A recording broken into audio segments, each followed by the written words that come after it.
hari Idul Fitri malam waktu kami makan malam dia bilang, karena hari besoknya saya mau berziarah ke Maulana Bayezid Taifur Al-Bastami di Syahrut, kira-kira 5 jam driving dari Teheran, dan saya mau melanjutkan ke Imam Ghazali di Mashhad, kira-kira dari Teheran ke Imam Ghazali 1000 kilo, jadi 5 jam 10 jam kira-kira. Pak Duta Besar bilang, saya besok mau ikut. Good, bagus kan? Very nice to be with you, saya bilang kepada dia. Akhirnya saya cerita betapa wali itu sebagai kepanjangan tangan atau jari jemari Rasulullah. Saya berbicara dalam logika yang sederhana. Saya bilang haji itu mulainya dari ikhram. Tapi sebetulnya semua hal yang dilakukan orang, difikirkan orang sebelum haji akan muncul nanti sebagai sesuatu yang bisa dipanenin. Dan haji yang sebenarnya adalah kalau pulang. Sholat yang sebenarnya kalau udah salam. Puasa yang sebenarnya wis boto atau wis maghrib. Betul masih punya self control atau enggak? Jadi kita berziarah kepada Bayezid Taifur Al-Bastami. Sekira sekarang pun kita sudah dalam audiensi dengan beliau. Saya cerita bagaimana karomah dari Bayezid Taifur Al-Bastami. Begitu sampai di Bastam, kami berziarah. Saya nggak ngerti di halaman itu yang dari satu mausoleum yang dibangun besar, di dalamnya ada makam Habib Muhammad bin Ja'far bin Muhammad bin Ali bin Husain bin Fatimah binti Muhammad. Jadi cucu ke-6 Rasulullah di situ. Bayezid Al-Bastami itu ada di luar, tapi makamnya ada ditutup dengan kaca. Di luar kaca ada kira-kira sela-sela setengah meter. Di luarnya ada pagar yang ram-raman besi. Jadi nampak dari luar. Saya masuk. Teman-teman saya bawa masuk. Kami berziarah di situ. Saya melakukan ekspresi sebagaimana mestinya. Saya lihat banyak orang ngintip di celah-celah pagar yang membatasi ruang. Ya saya peduli amat. Mau ditonton, mau apa, yang penting beraudiensi dengan Al-Bastami. Begitu keluar, Said Ali yang mengelola makam itu, dia bicara sama saya, I'm sorry, I'm not talking Persian. Sorry, saya nggak bisa ngomong Persia. Dia ngomong lagi, terus ada kawan yang ngerti bahasa Persia. Maksudnya gini, saya tadi itu kita tidak boleh ziarah di dalam, tapi karena beliau tertarik, jadi beliau dan orang-orang pada ngikut tadi dulu, kirain ngintip, pokoknya ikut.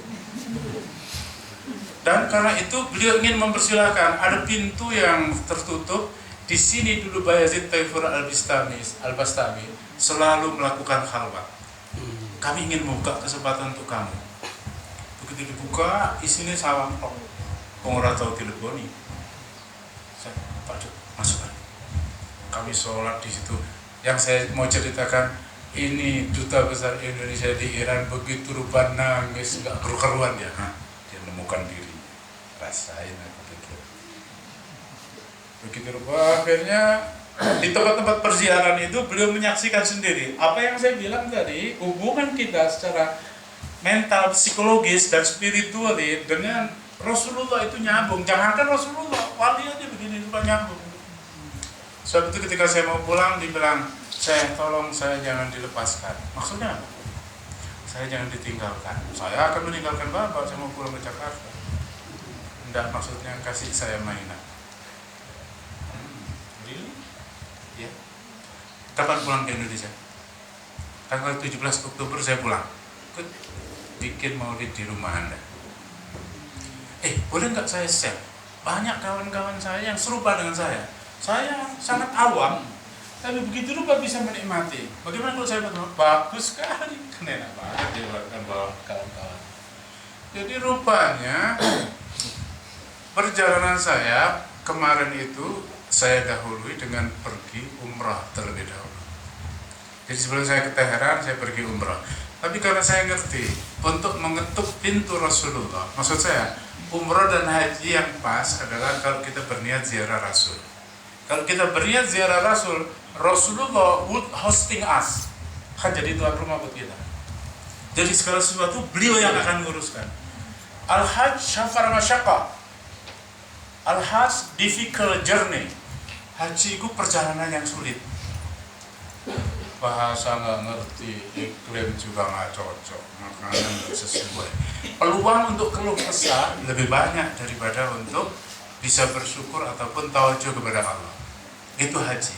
Tapi kalau kita berniat ziarah kepada Rasulullah, Rasulullah akan menjadi tuan rumah kita dan kita akan beliau atur begitu rupa. Karena beliau hosting, kita guest, kita tamu. Saya tahu untuk mengetuk pintu Rasulullah, saya pergi ke guru saya, Maulana Syekh Muhammad Nadim Al-Hakani. Jadi saya pergi ke Siprus. Begitu saya mau pergi meninggalkan guru saya di sana 4 hari. Oh, you will leave tomorrow? Ya, saya bilang, mukil ba'dal fajar. Belum ngomong Inggris, saya ngomong Arab. Saya akan pergi pagi buta sebelum fajar. Arsilni hadrata Rasulillah, ya Maulana. Maulana saya nanti terus menunduk agak kira-kira 1,5 menit atau hampir 2 menit. Beliau mengangkat kepala, beliau Fatihah lalu doa. Ada sebagian doanya saya dengar bahasanya, tapi sebagian beliau tidak bercakap dengan hatinya. Itu yang membuat saya indah sekali berada di depan Rasulullah. Saya baca manaqib Sayyidah Khadijah. So Rasulullah bilang, "Wallah ana uhibbu man ahabba." Demi Allah, aku akan sangat cinta kepada orang yang mencintai istriku. Jadi pendekatan langkah yang saya ambil adalah saya membaca manaqib kubra dari Sayyidah Khadijah.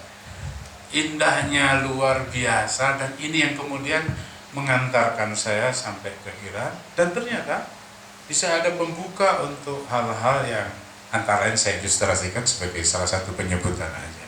Tentu saja fadilah orang selalu bertemani dengan Rasulullah akan menjadi makin terbuka sendiri. Seperti itu saya ilustrasikan. Ada Pak Sastro, ketua RT saya di Tawang Rejo di Takran Medium. Ketika beliau mengikuti majelis seperti ini, dan saya katakan seperti yang saya katakan kepada Anda, silakan Anda berdoa, apapun yang menjadi doa Anda. Sedang malaikat menyaksikan kita. Sekarang pun malaikat insya Allah belum bubar, auditing ataupun melihat, mengcover apa yang ada di diri kita. Anda punya peluang sekali lagi untuk mengakumulasikan kira-kira apa yang urgen, yang penting dan bersifat pokok sekali untuk diminta. Mari kita ulang. Ya Allah, ya Allah, ya Allah, ya Allah, ya Allah, ya Allah, ya Allah, ya Allah, ya Allah.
Kalau setiap hari ada saat buat kita untuk secara lebih khas menghubungkan pertalian kita dengan Allah seperti ini. Saya rasa ini dari dulu yang diajarkan oleh sunan-sunan atau para wali sejak Wali Songo. Bahkan di seantero kepulauan Indonesia yang lain banyak juga wali-wali di Sumatera, wali di Kalimantan, wali di Sulawesi, tidak hanya di Jawa. Beliau-beliau itu yang begitu rupa membuka satu horizon yang lebar buat orang di Indonesia untuk makin bersentuhan dengan Rasulullah. Barangkali bukan pertama dibawa orang untuk sholat, belum tentu begitu, tapi sentuhan dari Rasulullah ini yang menjadi major, menjadi sesuatu yang utama. Karena itu saya pergi kemana-mana, itu yang saya lakukan. Saya nggak peduli siapa yang saya hadapi, reputasi dan background kelakuannya kayak apa, background keahlian dan minatnya apa, nggak ada urusan. Tapi kalau orang diberi kesempatan bersentuhan dengan Rasulullah, akan ditemukan dirinya. Selalu yang terjadi seperti itu. Tidak ada perkara yang lebih vital dari menghidupkan pertalian kita bersama Rasulullah. Karena itu saya berkhidmat di Naqsbandi, intinya hanya itu. Bagaimana membuat orang terbuka peluangnya bersentuhan, rasain sendiri. Kira-kira begitu yang dirasakan oleh Pak Iwan, Duta Besar Indonesia di Teheran itu. Itu juga yang dirasakan oleh Pak Sastro, sekedar untuk menyebut contoh.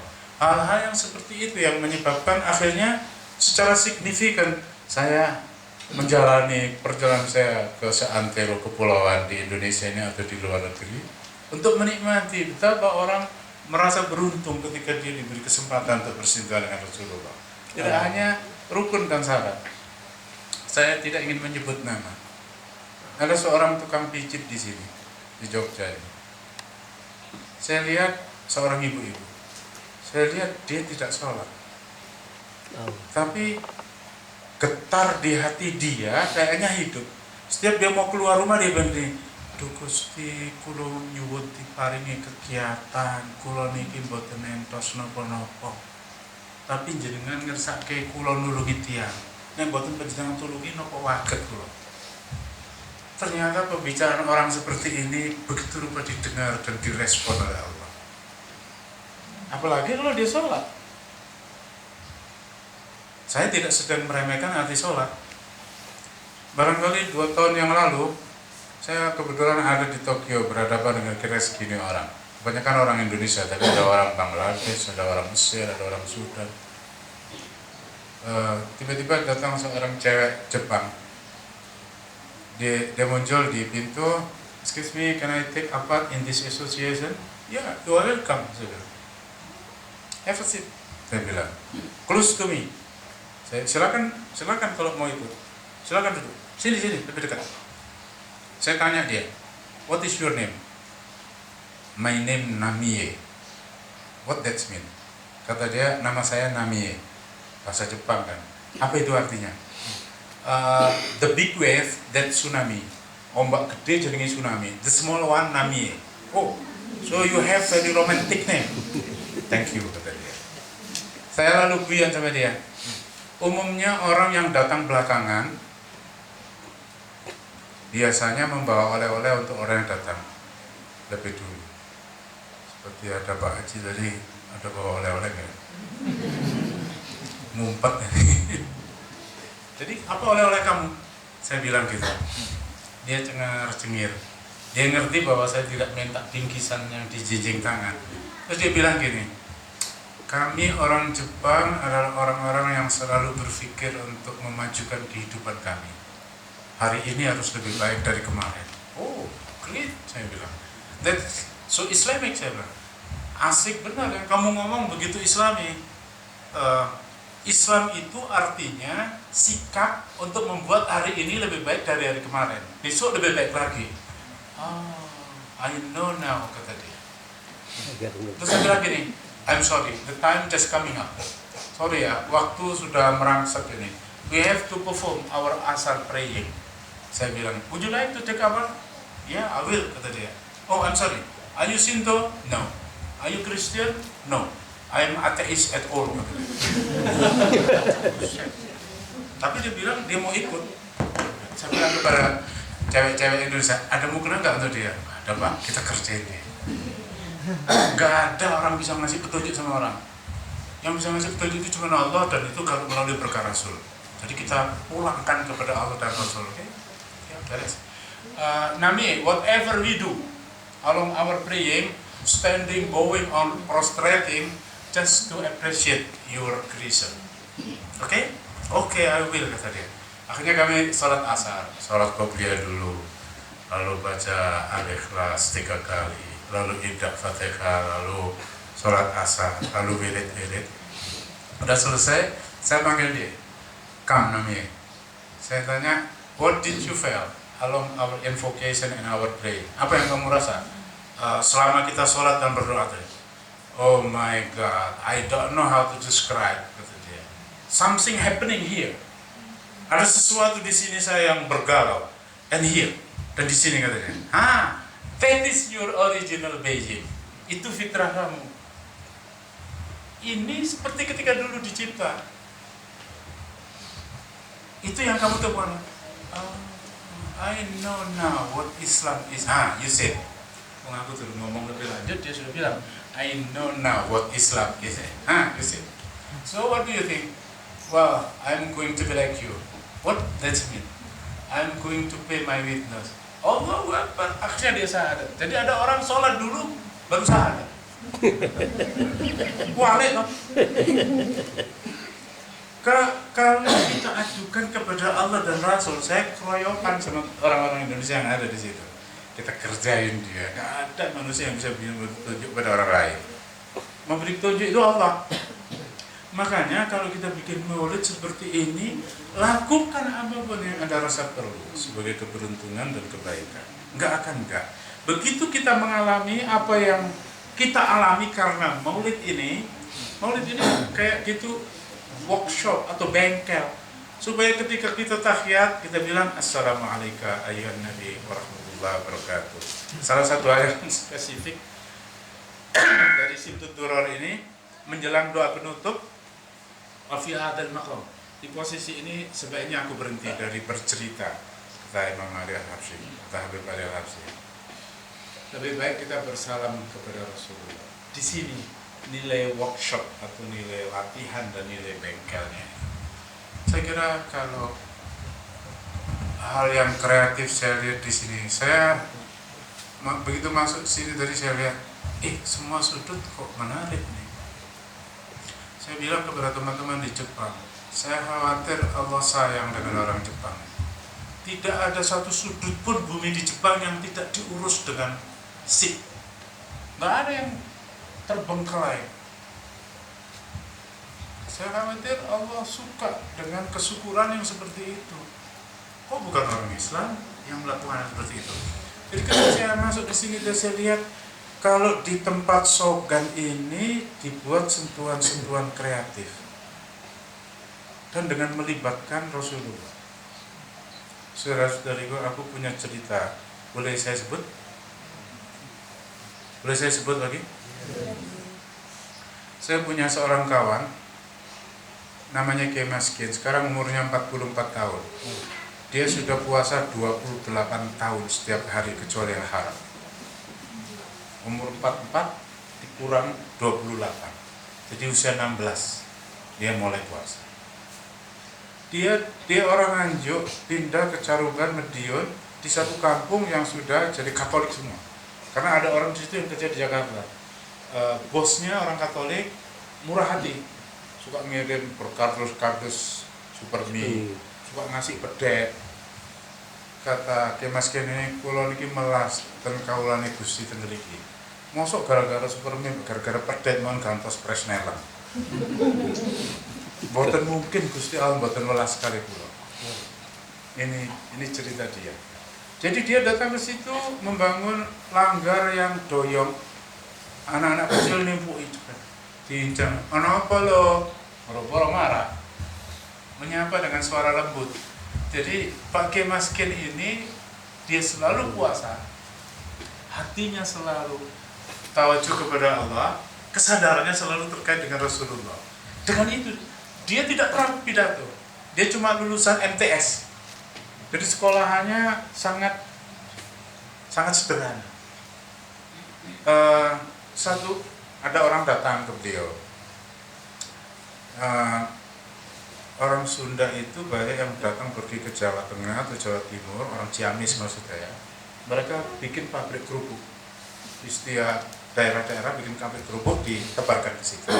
Jadi ada seorang Ciamis yang bisnisnya kerupuk, minta didoakan sama Kiai Maskin, ya didoakan. Satu ketika si Ciamis datang, Pak Yai, kula pun mboten main kerupuk malih.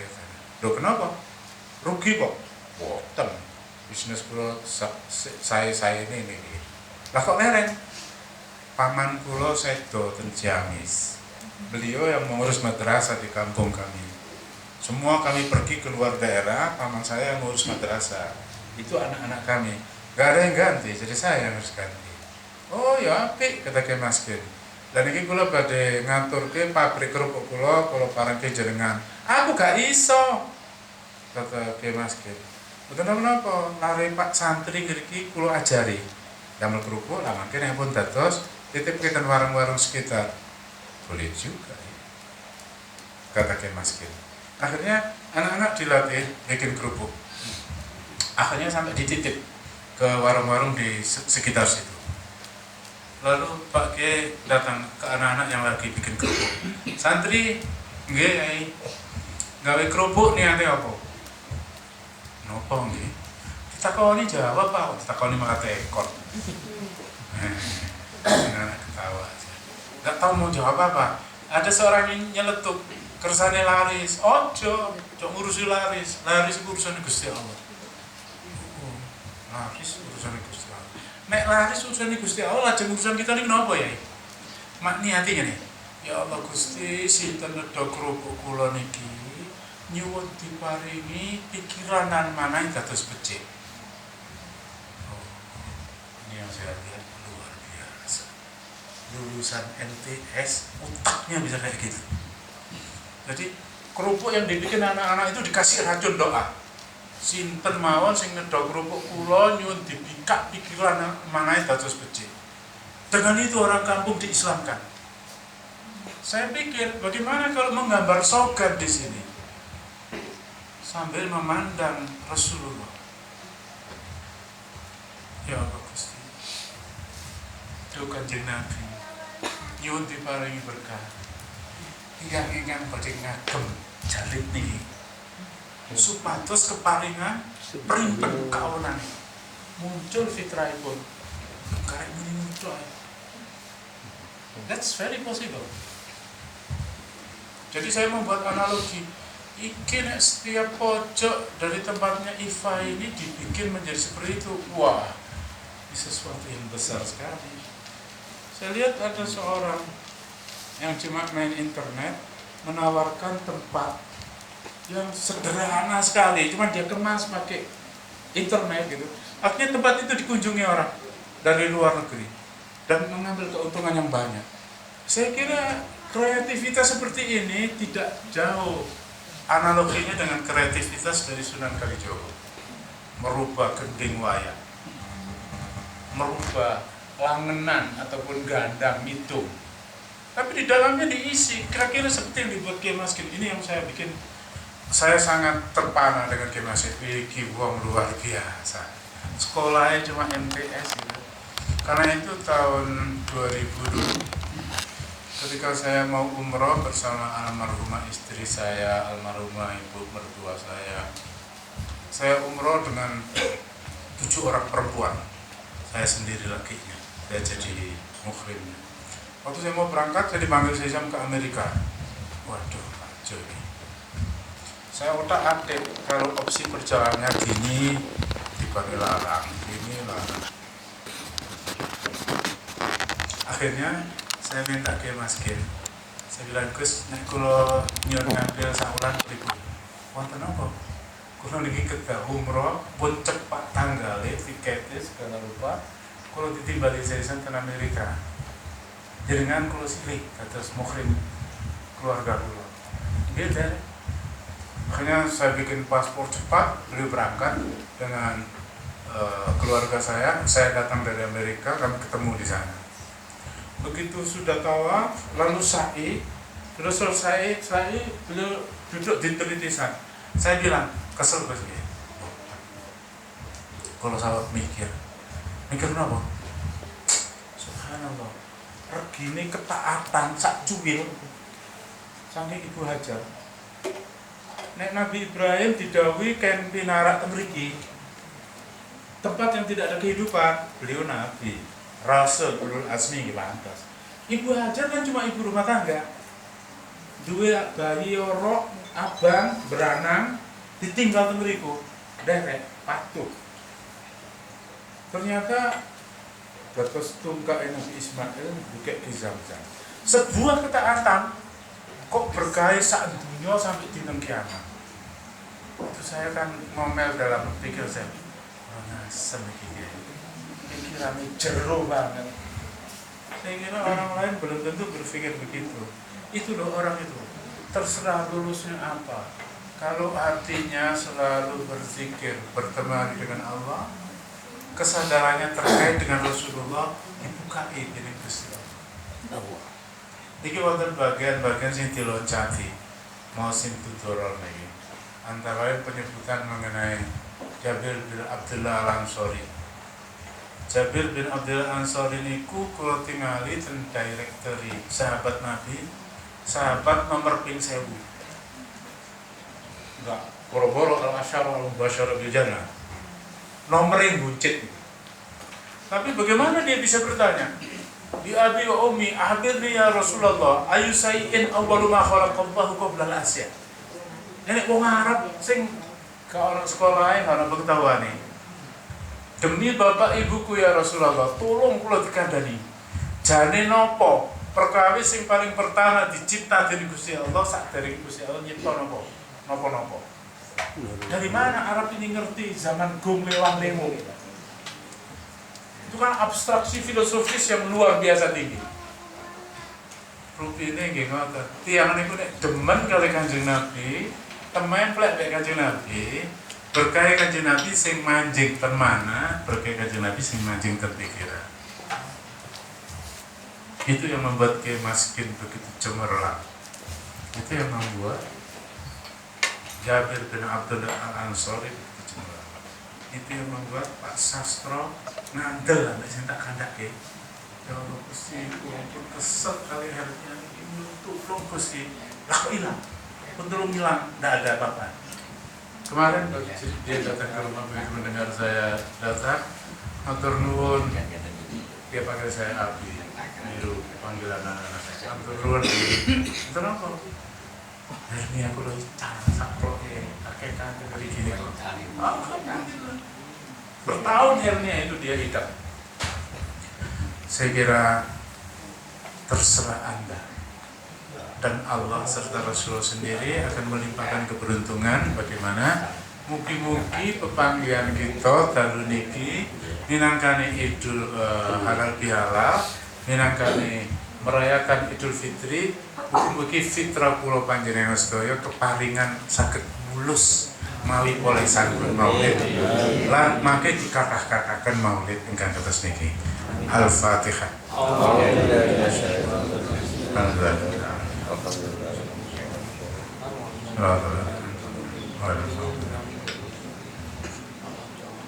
Allahumma bihaqqil Fatihah ya Allah ya Allah Gusti mau Fatihah ingkang kurang sedaya kula sedaya niki mau nyuwun diparingi Gusti supados panjenengan buka sedaya pintu dan perspektif kebaikan. Amin. Tulung kula lan sedaya kula sedaya niki panjenengan dadosaken kawula panjenengan umat Kanjeng Nabi Muhammad ingkang tetapi angsal ridho rupi kebencian. Amin.